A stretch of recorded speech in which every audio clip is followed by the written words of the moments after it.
Flashing across California desert skies, the airplanes you see here are writing new chapters in the story of man-made flight. There she goes. This is my first opportunity to greet you as Deputy Administrator of the National Aeronautics and Space Administration. Together, you and I must make our new agency the most unusual place. An organization that can challenge conventional wisdom.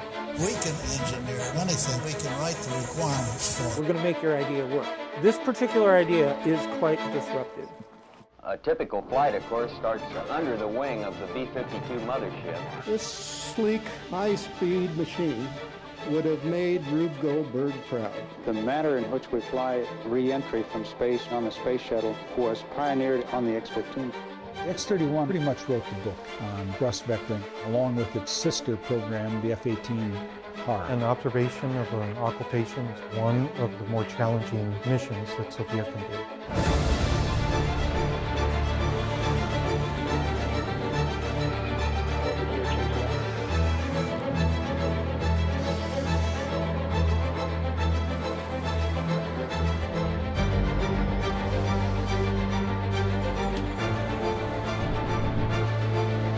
Right now, we are looking at the dawn of a new era of aviation.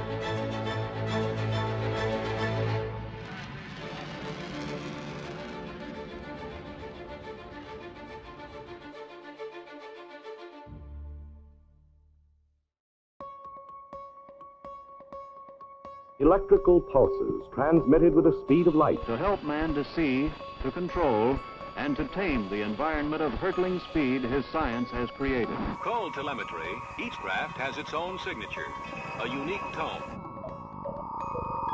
Tracking radar is designed to keep one target continuously centered in its beam. Facilities and equipment for air-to-ground monitoring of test flights were primitive. When I got here, they had just barely converted from one where the guy sat there, and he actually looked at the airplane and steered that thing by hand. The radars are accurate to within 3 meters. We know that if the radar is locked onto the airplane, that if we slave the telemetry dish or the LRO to it, that dish will also be right on the airplane. Flight research results depended mostly on air-to-air chase observations and onboard data recording for later examination. When I came here, they were taking data from the airplanes on these oscilloscopes. We had to read the times off of ticks on the film. Now there's onboard computers that uplink and downlink.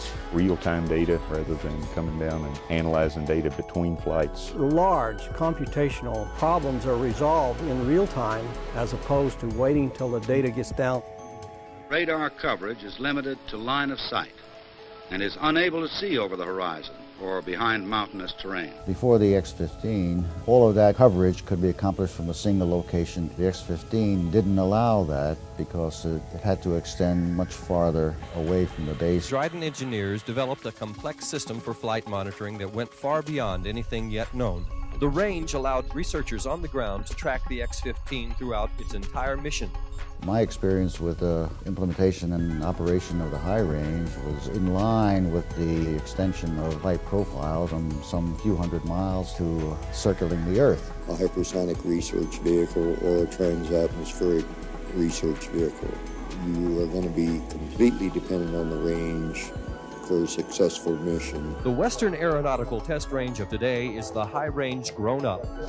A functioning integration of state-of-the-art communications, tracking equipment, computers, and electronic display systems. Every critical function of the X-29 is monitored from the ground. We actually collect on the order of 250 to 300 pieces of data telemetered to the ground. AFTI's total dependence on computers and enormous data output require a great deal of range support. The shuttle's safe return depends heavily on the range's precision operation monitoring the spaceplane during its return to Earth. Pilots fly remotely piloted research vehicles from cockpits on the ground, depending completely on telemetry provided by the range to receive sensory information from and send commands to the airplane. The key to a successful research mission is uninterrupted communications and data links with test vehicles. The capability that we have here is probably better than any existing capability anywhere in the country. We have radar, we have telemetry, video, communications, flight termination, long-range optics, ramp cameras. We've supported everything from the X-1 all the way up to modern projects.